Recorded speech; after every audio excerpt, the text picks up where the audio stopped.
In the shade of the house, in the sunshine on the riverbank by the boats, in the shade of the sallow-wood and the fig tree, Siddhartha, the handsome Brahmin's son, grew up with his friend Govinda. The sun browned his slender shoulders on the riverbank while bathing at the holy ablutions, at the holy sacrifices. Shadows passed across his eyes in the mango grove during play, while his mother sang, during his father's teachings, one with the learned men. There is happiness in his father's heart because of his son who is intelligent and thirsty for knowledge. He saw him growing up to be a great learned man, a priest, a prince among Brahmins. There was pride in his mother's breast when she saw him walking, sitting down and rising. Siddhartha strong, handsome, supple-limbed, greeting her with complete grace. Govinda, his friend, the Brahmin's son, loved him more than anybody else. He loved Siddhartha's eyes and clear voice. He loved the way he walked, his complete grace of movement. He loved everything that Siddhartha did and said, and above all he loved his intellect, his fine, ardent thoughts, his strong will, his high vocation.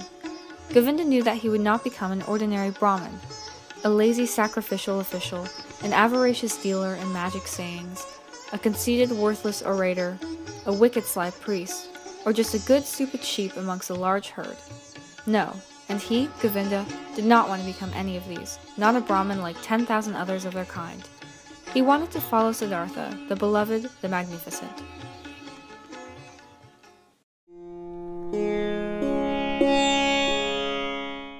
Siddhartha had begun to feel the seeds of discontent within him.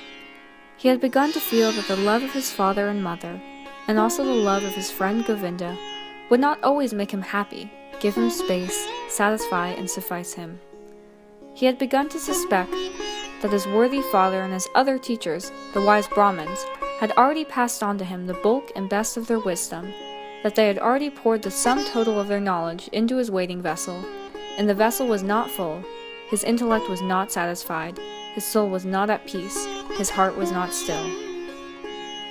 In the evening, after the hour of contemplation, Siddhartha said to Govinda, "Tomorrow morning, my friend, Siddhartha is going to join the Samanas. He is going to become a Samana." Govinda blanched as he heard these words and read the decision in his friend's determined face, undeviating as the released arrow from the bow. Govinda realized from the first glance at his friend's face that it was beginning. Siddhartha was going his own way, his destiny was beginning to unfold itself, and with his destiny, his own. And he became pale as a dried banana skin. "Oh, Siddhartha," he cried, "will your father permit it?" "We will not waste words, Govinda," he said softly. "Tomorrow at daybreak I will begin the life of the Samanas. Let us not discuss it again." Siddhartha went into the field where his father was standing.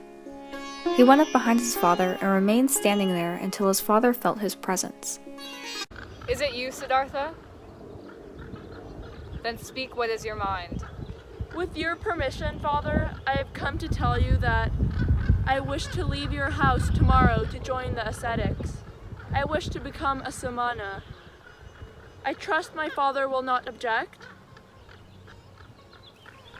The Brahmin was silent so long that the clouds passed across the sky and changed to design before the silence was finally broken.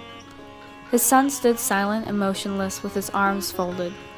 The father, silent and motionless, sat in the field, and the clouds passed across the sky. It is not seemly for Brahmins to utter forceful and angry words, but there is displeasure in my heart. I should not like to hear you make this request a second time.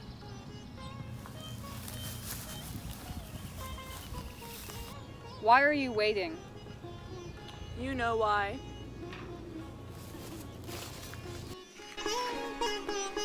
His father left the field displeased and lay down on his bed. As an hour passed by and he could not sleep, the Brahmin rose, wandered up and down, and then left the house. He looked out on the field and saw Siddhartha standing there with his arms folded, unmoving. The Brahmin approached Siddhartha. He seemed tall and a stranger to him. Siddhartha, why are you waiting? You know why. Will you go on standing and waiting until it is day, noon, evening? I will stand and wait. You will grow tired, Siddhartha. I will grow tired. You will fall asleep, Siddhartha. I will not fall asleep. You will die, Siddhartha. I will die. And would you rather die than obey your father? Siddhartha has always obeyed his father. So will you give up your project? Siddhartha will do what his father tells him.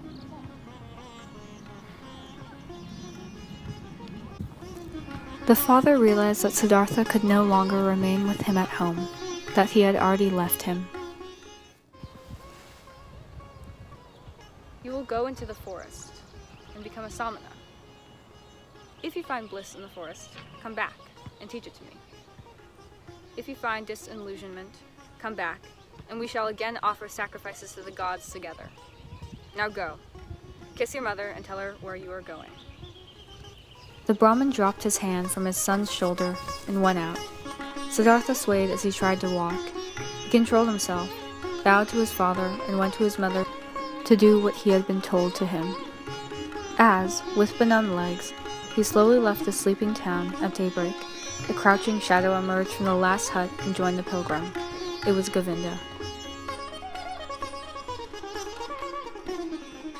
Leaving the Brahmins, I am unhappy with this life, so I am joining the Samanas. I will come with you. You will? Our journey will be enlightening. Take my hand, we will prepare together.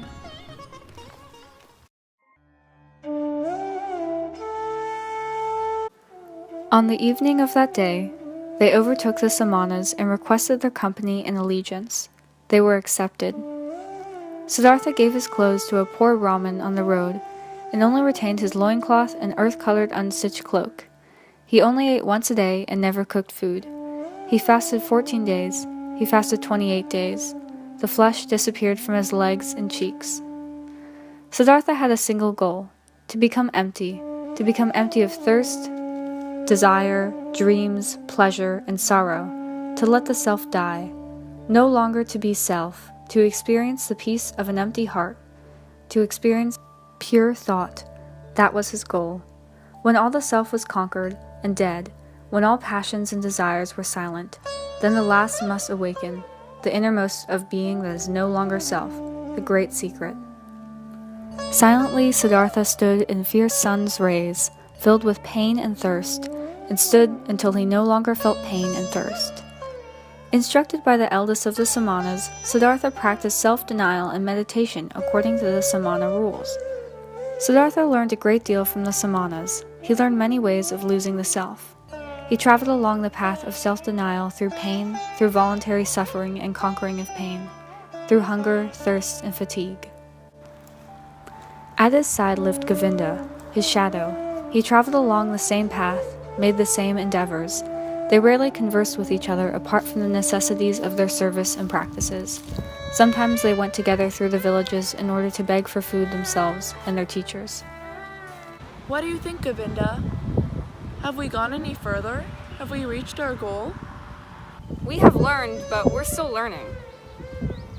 You'll become a great samana, Siddhartha. You've learned each exercise quickly. The old samanas have often appraised you. Someday you'll be a holy man, Siddhartha. It does not appear so to me, my friend. What I have so far learned from the Samanas, I could have learned more quickly and easily in every inn in a prostitute's quarter, amongst the carriers and dice players. Siddhartha is joking. How could you have learned meditation, holding of the breath, and insensibility toward hunger and pain with those wretches? What is meditation? What is abandonment of the body? What is fasting? What is the holding of the breath? It is a flight from the self. It is a temporary escape from the torment of self. It is a temporary palliative against the pain and folly of life. The driver of oxen makes this same flight, takes this temporary drug where he drinks a few bowls of rice wine or coconut milk in the inn. He then no longer feels his self, no longer feels the pain of life. He then experiences temporary escape. Falling asleep over his bowl of rice wine, he finds what Siddhartha and Govinda find when they escape from their bodies by long-lost exercise and dwell in the non-self. You speak thus, my friend, and yet you know that Siddhartha is no driver of oxen, and the samana is no drunkard. The drinker does indeed find escape. He does indeed find a short respite and rest, but he returns from the illusion and finds everything as it was before. He has not grown wiser, he has not gained knowledge, he has not climbed any higher. I do not know. I have never been a drunkard. But that I, Siddhartha, only find a short respite in my exercises and meditation, and am as remote from wisdom or from salvation as a child in the womb? That, Govinda, I do know. On another occasion, when Siddhartha left the wood with Govinda in order to beg for food for their brothers and teachers, Siddhartha began to speak and said, Well, Govinda, are we on the right road? Are we gaining knowledge? Are we approaching salvation? Or are we perhaps going in circles? We who thought to escape from the cycle. We've learned much, Siddhartha. There still remains so much to learn. We are not going in circles, we are going upwards. The path is a spiral. We have already climbed many steps. How old do you think is our oldest samana, our worthy teacher? I think the eldest would be about 60 years old. He is 60 years old and has not attained nirvana. He will be 70 and 80 years old, and you and I, we shall grow as old as he and do exercises and fast and meditate, but we will not attain nirvana. Neither he nor we. Govinda, I believe that amongst all the samanas, probably not even one will attain nirvana.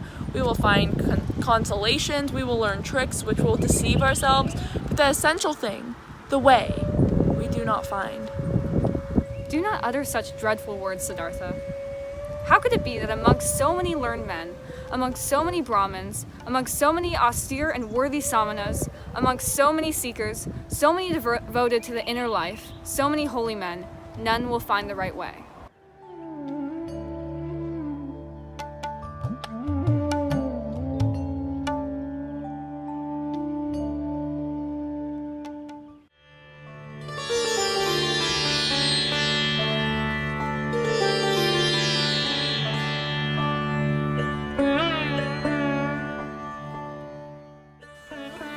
Once, when both youths had lived with the Samanas about 3 years and shared their practices, they heard from many sources a rumor, a report. Someone had appeared, called Gautama, the illustrious, the Buddha. He had conquered in himself the sorrows of the world and had brought to a standstill the cycle of rebirth. He wandered through the country preaching, surrounded by disciples, having no possessions, homeless, without a wife, wearing the yellow cloak of an ascetic, but with lofty brow, a holy man. And Brahmins and princes bowed before him and became his pupils. The rumors of the Buddha sounded attractive. There was magic in these reports. The world was sick, life was difficult, and here there seemed new hope. Here there seemed to be a message, comforting, mild, full of fine promises. Everywhere there were rumors about the Buddha. The rumors reached the Samanas in the forest, and Siddhartha and Govinda, a little at a time, every little item heavy with hope, heavy with doubt. They spoke little about it, as the eldest Samana was no friend of this rumor.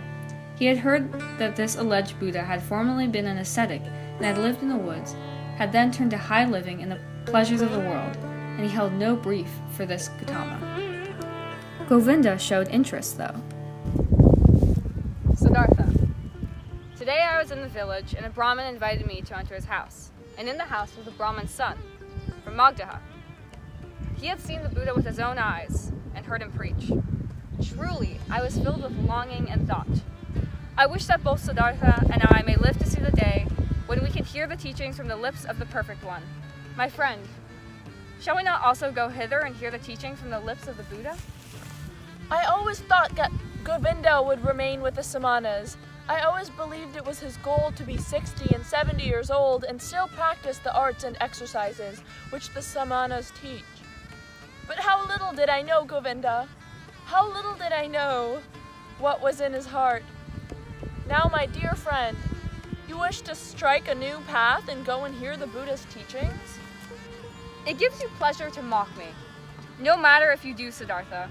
Do you not also feel a longing, a desire to hear his teaching? And do you not once say to me, I will not travel the path of the Samanas much longer? Huh. You have spoken well, Govinda. You have remembered well. But you also must remember what else I told you, that I have become distrustful of teachings and learning, and that I have little faith in words that come to us from teachers. But very well, my friend. I am ready to hear that new teaching, although I believe in my heart that we have already tasted the best fruit of it. I am delighted that you agree. But tell me, how can the teachings of Gautama disclose to us most precious fruit before we have even heard him? Let us enjoy the fruit and await further ones, Govinda. Let's go see him. Let's wait patiently. They both followed the Buddha into town and returned in silence. They themselves intended to abstain from food that day. They saw Gautama return, saw him take his meal within the circle of his disciples. What he ate would have not satisfied a bird, and saw him withdraw to the shade of the mango tree. In the evening, however, when the heat abated and everyone in the camp was alert and gathered together, they heard the Buddha preach. They heard his voice. This also was perfect, quiet, and full of peace. Gautama talked about suffering, the origin of suffering, the way to release from suffering. Life was pain. The world was full of suffering, but the path to the release from suffering had been found. There was salvation for those who went the way of the Buddha. The illustrious one spoke in a soft but firm voice, taught the 4 main points, taught the Eightfold Path. Patiently he covered the usual method of teaching with examples and repetition. Clearly and quietly his voice was carried to his listeners, like a light, like a star in the heavens. Govinda, the shy one, also stepped forward and said, "I also wish to pay my allegiance to the illustrious one and his teachings." He asked to be taken into the community and was accepted. When he heard Govinda's words, Siddhartha awakened as if from a sleep. He looked at Govinda's face for a long time. Then he spoke softly, and there was no mockery in his voice. "You have heard my blessing, Govinda. I repeat it. May you travel this path to the end. May you find salvation."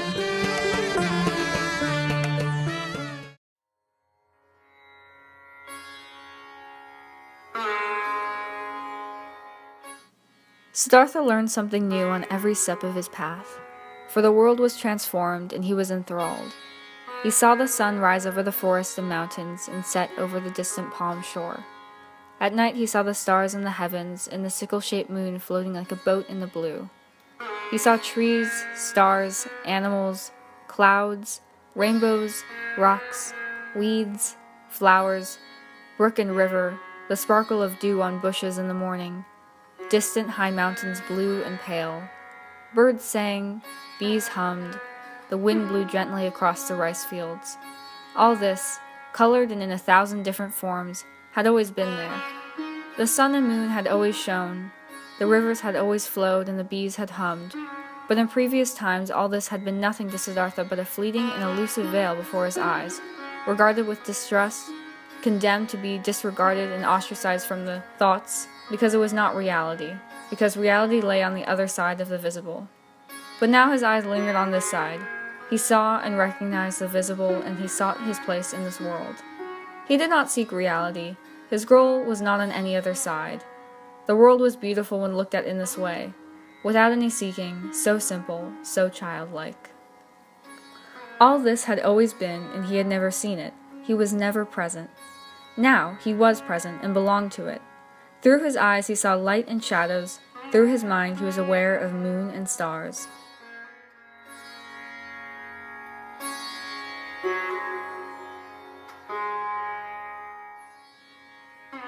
Siddhartha decided to venture into a town.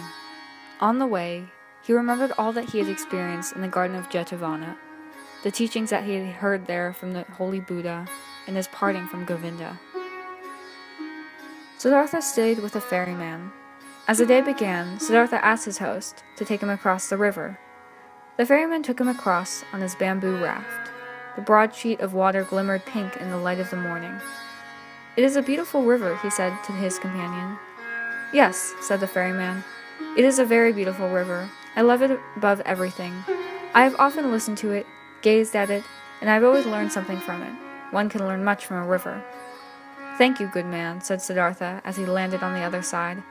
"I am afraid I have no gift to give you, nor any payment. I am homeless, a Brahmin's son, and a samana." "I could see that," said the ferryman, "and I did not expect any payment or gift from you. You will give it to me some other time." "Do you think so?" asked Siddhartha merrily. "Certainly. I have learned that from the river too. Everything comes back. You, too, samana, will come back. Now farewell. May your friendship be my payment. May you think of me when you sacrifice to the gods." Smiling, they parted from each other. Siddhartha was pleased at the ferryman's friendliness. He is like Govinda, he thought, smiling. All whom I meet on the way are like Govinda. All are grateful, although they themselves deserve thanks.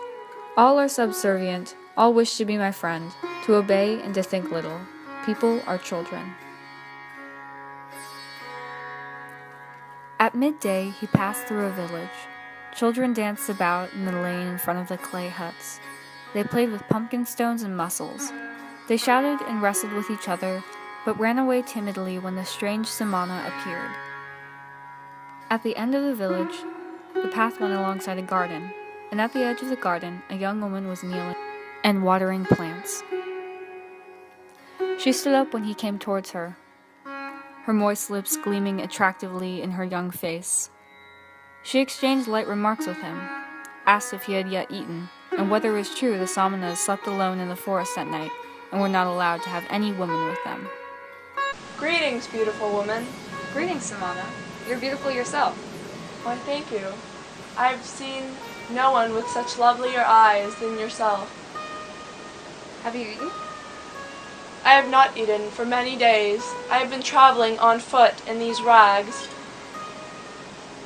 It's a shame that you have to wear those rags. They conceal your true beauty. Why, thank you.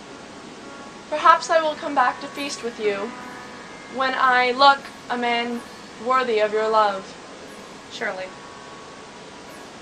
Gently, he stroked her cheek and quickly disappeared from the disappointed woman in the bamboo wood. Then he entered the town. He had his hair combed and rubbed with fine oil. Then he went to bathe in the river.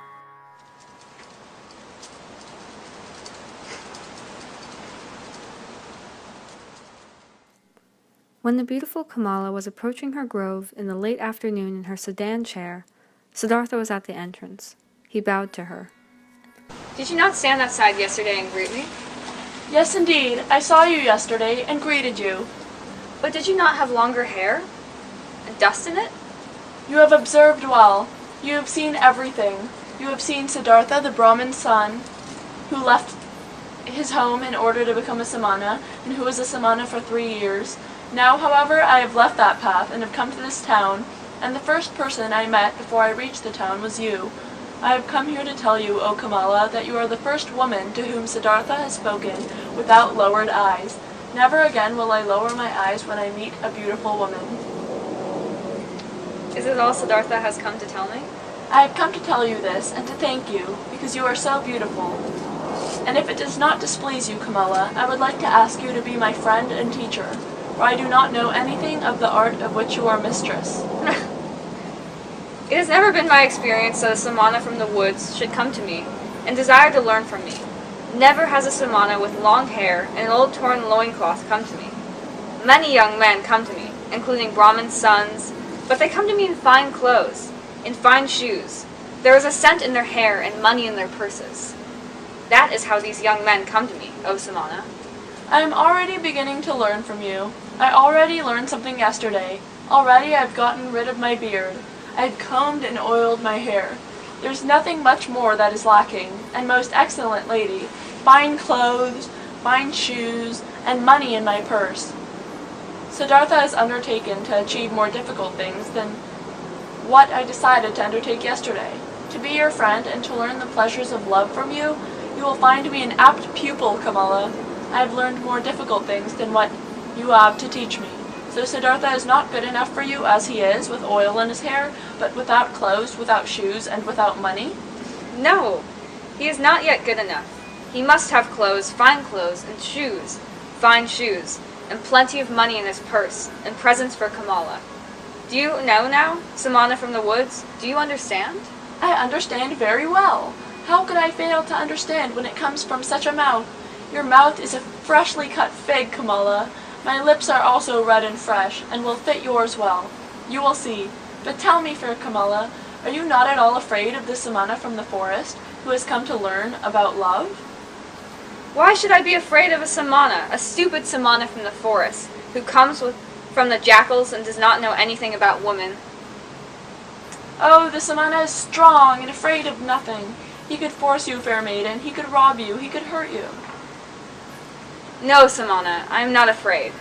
Has a samana or a Brahmin ever feared that someone could ever come and strike him and rob him of his knowledge, of his piety, of himself? And he can only give of them what he wishes, and if he wishes. That is exactly how it is with Kamala, and with the pleasures of love. Fair and red are Kamala's lips, but try to kiss them against Kamala's will, and not one drop of sweetness will you obtain from them, although they know how to give sweetness. You are an apt pupil, Siddhartha, so you learn also this.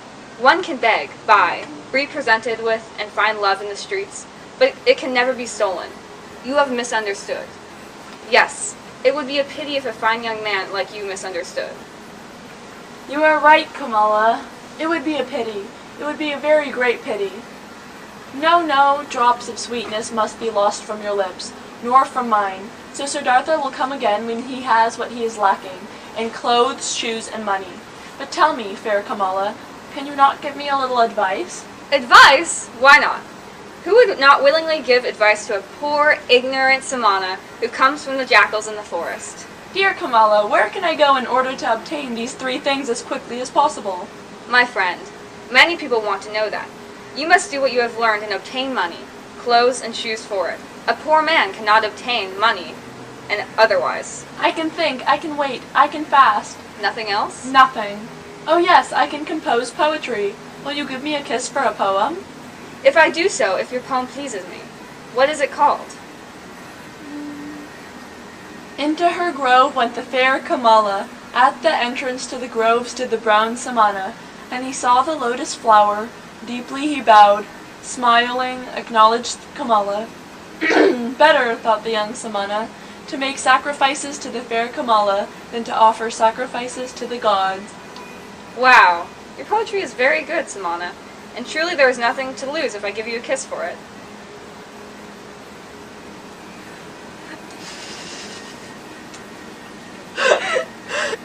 Your poetry is very good. If I were rich, I would give you money for it. But it will be hard for you to earn as much money as you want with poetry.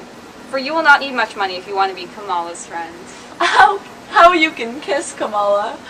Yes, indeed. That is why I'm not lacking in clothes, shoes, bangles, and all sorts of pretty things. But what are you going to do?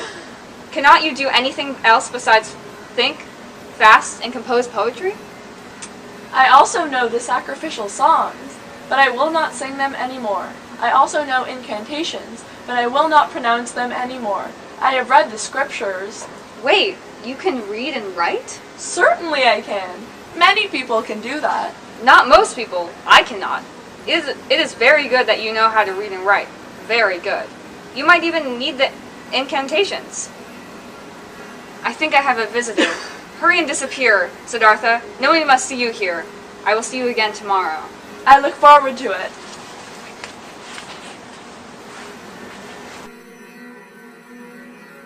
Accustomed to the forest, Siddhartha made his way silently out of the grove and over the hedge. Contentedly, he returned to the town. He stood at the door of an inn where travelers met, silently begged for food, and silently accepted a piece of rice cake. Perhaps tomorrow, he thought, I will not need to beg for food. He was suddenly overwhelmed with a feeling of pride. He was a samana no longer. It was no longer fitting that he should beg. He gave the rice cake to a dog and remained without food. The life that is lived here is simple, thought Siddhartha. It has no difficulties. Everything was difficult, irksome, and finally hopeless when I was a samana. Now everything is easy as the instruction in kissing which Kamala gives. I require clothes and money. That is all. These are easy goals which do not disturb one's sleep. He had long since inquired about Kamala's townhouse and called there the next day. Dear Kamala, when I came to you in your grove, I made the first step. It was my intention to learn about love from the most beautiful woman. From the moment I made that resolution, I also knew that I would execute it. I knew that you would help me. I knew it from your first glance at the entrance to the grove. And if I had not wanted? But you did want. Listen, Kamala. When you throw a stone into the water, it finds the quickest way to the bottom of the water. It is the same when Siddhartha has an aim, a goal. Siddhartha does nothing. He waits, he thinks, he fasts. But he goes through the affairs of the world like the stone through the water, without doing anything, without bestirring himself. He is drawn and lets himself fall. He is drawn by his goal, for he does not allow anything to enter his mind when he opposes his goal. That is what Siddhartha learned from the Samanas. It is what fools call magic, and what they think is caused by demons. Nothing is caused by demons. There are no demons. Everyone can perform magic. Everyone can reach his goal if he can think, wait, and fast. Perhaps it is as you say, my friend. And perhaps it is also because Siddhartha is a handsome man, because his glance pleases women, that he is lucky.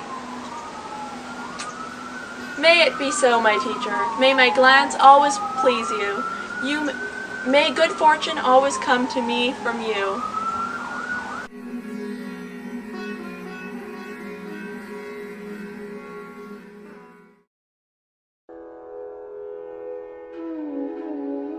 Siddhartha went to see Kamaswami, the merchant, and arrived at a rich house. Kamaswami opened the door. He was a supple, lively man, with graying hair, with clever, prudent eyes, and a sensual mouth. Master and visitor greeted each other in a friendly manner. I have been told that you are a Brahmin, a learned man, but that you seek service with a merchant. Are you then in need, Brahmin, that you seek service? No, I am not in need. I have never been in need. I have come from the Samanas, with whom I have lived a long time. If you come from the Samanas, how is it that you are not in need? Are not all Samanas completely without possessions? I possess nothing, if that is what you mean. I am certainly without possession, but of my own free will. So I am not in need. But how will you live if you are without possession? I have never thought about it, sir. I have been without possessions for nearly 3 years, and I have never thought on what I should live. So you have lived on the possessions of others? Apparently, the merchant also lives on the possession of others. Well spoken, but he does not take from others for nothing. He gives his goods in exchange. That seems to be the way of things. Everyone takes, everyone gives. Life is like that. Ah, but if you are without possession, how can you give? Everyone gives what he has. The soldier gives the strength, the merchant goods, the teacher instruction, the farmer rice, the fisherman fish. Very well, and what can you give? What have you learned that you can give? I can think, I can wait, I can fast. Is that all? I think that is all. And of what use are they? For example, fasting. What good is that? It is of great value, sir. If a man has nothing to eat, fasting is the most intelligent thing he can do. For instance, Siddhartha had not learned how to fast. He would have had to seek some kind of work today, either with you or elsewhere, for hunger would have driven him. But as it is, Siddhartha can wait calmly. He is not impatient and not in need. He can ward off hunger for a long time and laugh at it. Therefore, fasting is useful, sir. You're right, Samana. Wait a moment. Can you read this? I can. Excellent. And will you write something for me on the sheet? I shall. Writing is good, thinking is better, cleverness is good, patience is better. You write very well. We shall still have plenty to discuss, but today I invite you to be my guest and to live in my house. Thank you, I accept. Here, let me give you something in return. To replace my rags, I am very grateful. Siddhartha thanked him and accepted. He now lived in the merchant's house. Clothes and shoes were brought to him, and a servant prepared him a bath daily. Splendid meals were served twice a day, but Siddhartha only ate once a day, and neither ate meat nor drank wine. Kamaswami talked to him about his business, showed him his goods and warehouses and accounts. Siddhartha learned many new things. He learned much and said little. In remembering Kamala's words, he was never servile to the merchant. but compelled him to treat him as an equal, and even more than his equal. Kamaswami conducted his business with care, and often with passion, but Siddhartha regarded it all as a game, the rules of it which he endeavored to learn well, but which did not stir his heart. The merchant passed on to him the writing of important letters and orders, and grew accustomed to conferring with him about all important affairs. And many people came to him, many to trade with him, many to deceive him, many to listen to him, many to elicit his sympathy, many to listen to his advice.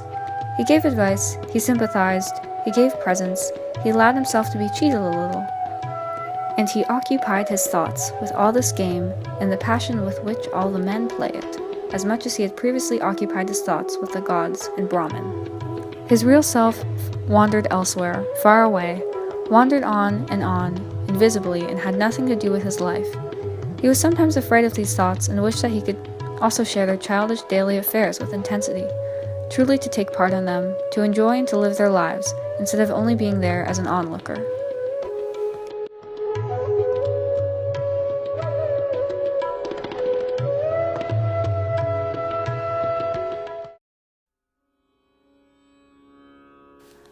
After many years of great wealth and great success, Siddhartha realized he had lost touch with his true self. He became impatient at losses. He lost his patience with slow-paying debtors. He was no longer kind-hearted to beggars. He no longer had the desire to give gifts and loans to the poor. He, who staked 10,000 on the throw of the dice and laughed, became more hard and mean in business, and sometimes dreamt of money at night. And whenever he awakened from this hateful spell, when he saw his face reflected in the mirror on the wall of his bedroom, grown older and uglier, whenever shame and nausea overtook him, he fled again, fled to a new game of chance, fled in confusion to passion, to wine, and from there back again to the urge for acquiring and hoarding wealth. He wore himself out in a senseless cycle, became old and sick.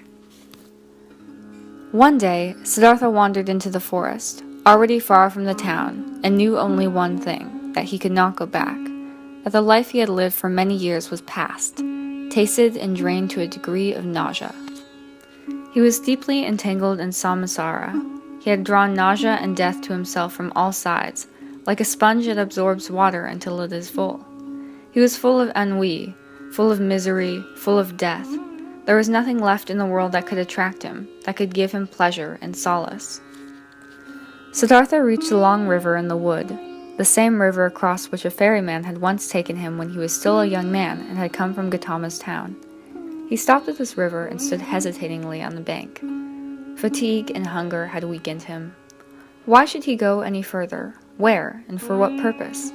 There was no more purpose. There was nothing more than a deep, painful longing to shake off this whole confused dream, to spit out the stale wine, to make an end of this bitter, painful life. There was a tree on the riverbank, a coconut tree.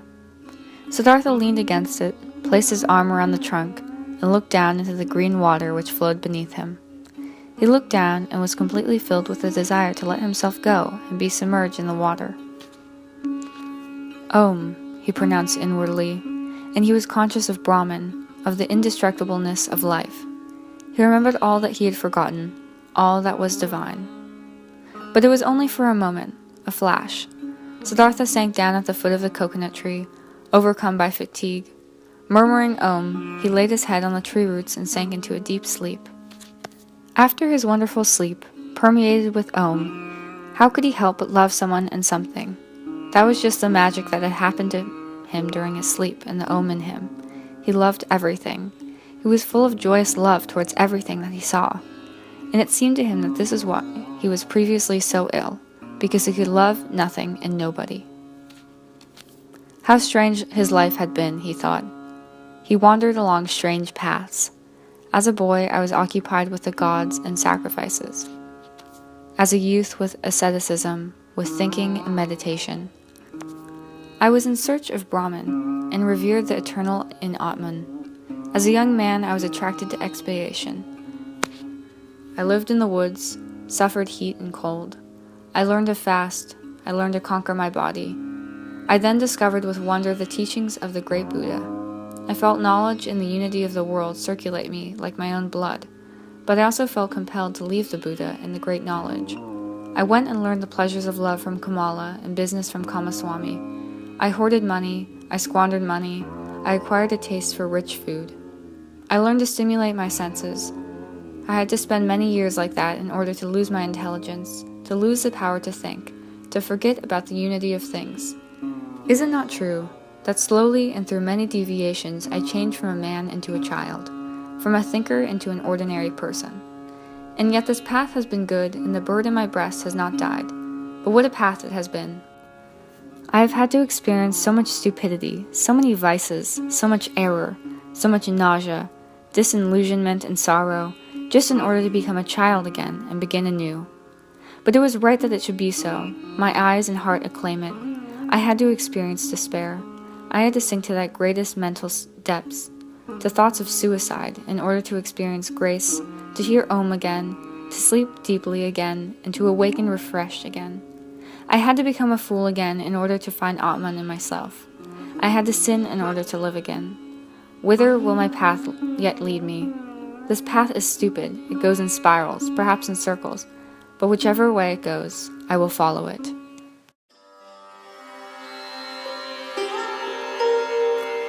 I will remain by this river, thought Siddhartha. It is the same river which I crossed on my way to the town. A friendly ferryman took me across. I will go with him. My path once led me from his hut to a new life which is now old and dead. May my present path, my new life, start from there. He looked lovingly into the flowing water, into the transparent green, into the crystal lines of its wonderful design. But today he only saw one of the river's secrets, one that gripped his soul. He saw that the water continually flowed, and yet it was always there. It was always the same, and yet every moment it was new. Who could understand, conceive this? He did not understand it. He was only aware of a dim suspicion, a faint memory, divine voices. When he reached the ferry, the boat was already there, and the ferryman who once taken the young Samana across stood in the boat. Siddhartha recognized him. He had also aged very much. Ferryman, will you take me across? Certainly, stranger. You have chosen a splendid life. It must be fine to live near this river and sail on it every day. It is fine, sir, as you say. But is not every life, every work fine? Maybe so, but I do envy you. Oh, you would soon lose your taste for it. It is not for people in fine clothes. I have already been judged by my clothes today and regarded with suspicion. Will you accept these clothes from me, which I find a nuisance? For I must tell you that I have no money to pay you for taking me across the river. The gentleman must be joking. I am not joking, my friend. You once previously took me across the river without payment, so please do it today and also take my clothes instead. And will the gentleman continue without clothes? I should prefer not to go further. I should prefer it if you would give me some old clothes and keep me here as your assistant, or rather, as your apprentice. I must learn how to handle the boat. I recognize you. You do? You once slept in my hut. It is a long time ago, maybe more than 20 years ago. I took you across the river, and we parted good friends. Are you not a samana? I cannot remember your name. My name is Siddhartha, and I was a samana when you last saw me. You are welcome, Siddhartha. My name is Vasudeva. I hope you will be my guest today and also sleep in my hut. And tell me where you come from and why you look so tired of your fine clothes. I will. Later, when the sun was beginning to set, they sat by the river bank, and Siddhartha told him about his origin and his life, and how he had seen him today after that hour of despair. The story lasted late into the night. Vasudeva listened with great attention. He heard all about his origin and childhood, about his studies, his seekings, his pleasures and needs. It was one of the ferryman's greatest virtues that, like few people, he knew how to listen. Without saying a word, the speaker felt that Vasudeva took in every word, quietly, expectantly, that he missed nothing. He did not await anything with impatience, and gave neither praise nor blame. He only listened. Siddhartha felt how wonderful it was to have such a listener who could be absorbed in another person's life his strivings, his sorrows. However, towards the end of Siddhartha's story, when he told him about the tree by the river in his deep despair, about the holy Om, and how after his sleep he felt such a love for the river, the ferryman listened with doubled attention, completely absorbed, his eyes closed. When Siddhartha finished, and there was a long pause, Vasudeva said, It is as I thought. The river has spoken to you. It is friendly towards you too. It speaks to you.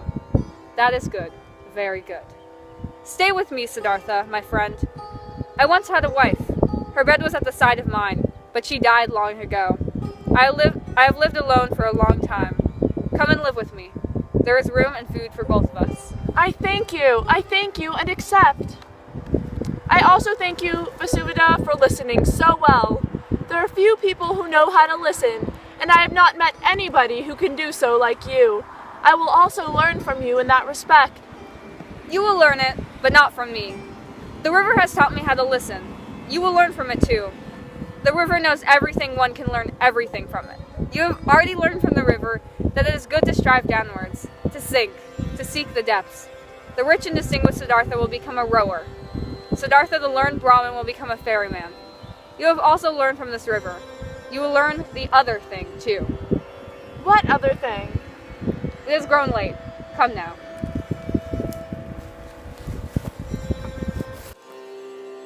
Siddhartha stayed with the ferryman and learned how to look after the boat. And when there was nothing to do at the ferry, he worked in the rice field with Vasudeva, gathered wood, and picked fruit from the banana trees. He lived happily with Vasudeva, and occasionally they exchanged words. Few and long-considered words. Vasudeva was no friend of words. Siddhartha was very rarely successful in moving him to speak. He once asked him, Have you also learned that secret from the river, that there is no such thing as time? Yes, Siddhartha. Is that what you mean? The river is everywhere at the same time. At the source and at the mouth, at the waterfall, at the ferry, at the current, in the ocean and in the mountains, everywhere. And that the present only exists for it, not the shadow of the past, nor the shadow of the future. That is just it. And when I learned that, I reviewed my life.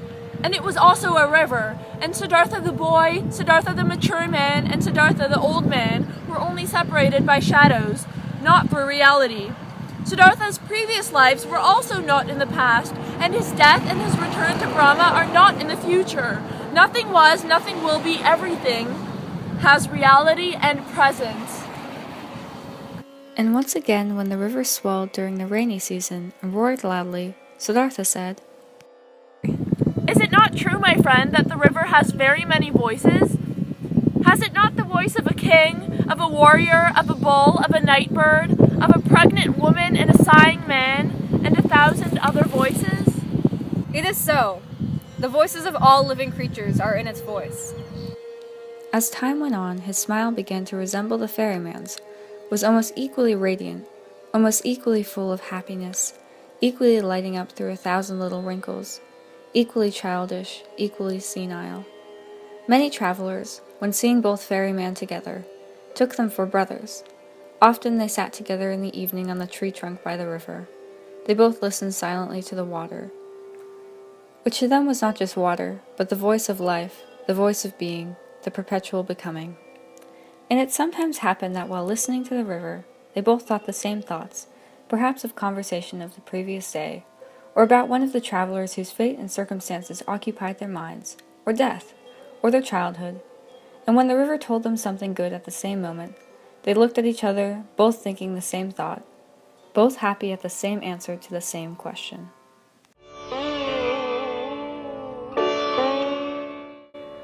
The years passed and nobody counted them. Then one day, as Siddhartha sat on the banks of the river, some monks came along, followers of Gautama, the Buddha, and asked to be taken across. The ferryman learned from them that they were returning to their great teacher as quickly as possible, for the news had spread that the illustrious one was seriously ill and would soon suffer from his last mortal death and attain salvation. Siddhartha noticed Govinda among the followers. They locked eyes. Siddhartha was silent and looked at him with his calm, peaceful smile. Govinda looked steadily in his face with anxiety, with longing, suffering, continual seeking, and continual failure were written in his look. Siddhartha saw it and smiled. Govinda was compelled by a great love and came and sat with him. Beside him, he no longer saw the face of his friend Siddhartha. Instead, he saw other faces, many faces, a long series, a continuous stream of faces, hundreds, thousands, which all came and disappeared, and yet all seemed to be there at the same time, which all continually changed and renewed themselves, and which were all yet Siddhartha. He saw the face of a fish, of a carp, with tremendous painfully opened mouth, a dying fish with dimmed eyes. He saw the face of a newly born child, red and full of wrinkles, ready to cry. He saw the face of a murderer, saw him plunge a knife into the body of a man, and at the same moment he saw this criminal kneeling down, bound, and his head cut off by an executioner. He saw the heads of animals, boars, crocodiles, elephants, oxen, birds. He saw Krishna and Agni. He saw all these forms and faces in 1,000 relationships to each other, all helping each other, loving, hating, and destroying each other, and becoming newly born. Each one was mortal, a passionate, painful example of all that is transitory. Yet none of them died. They only changed, were always reborn, continually had a new face. Only time stood between one face and another. And Govinda saw that this mask-like smile, the smile of unity over the flowing forms, the smile of simultaneousness over the thousands of births and deaths, this smile of Siddhartha was exactly the same as calm, delicate, impenetrable, perhaps gracious, perhaps mocking, wise, thousandfold smile of Gautama, the Buddha, as he perceived it with awe 100 times. It was in such a manner Govinda knew that the Perfect One smiled.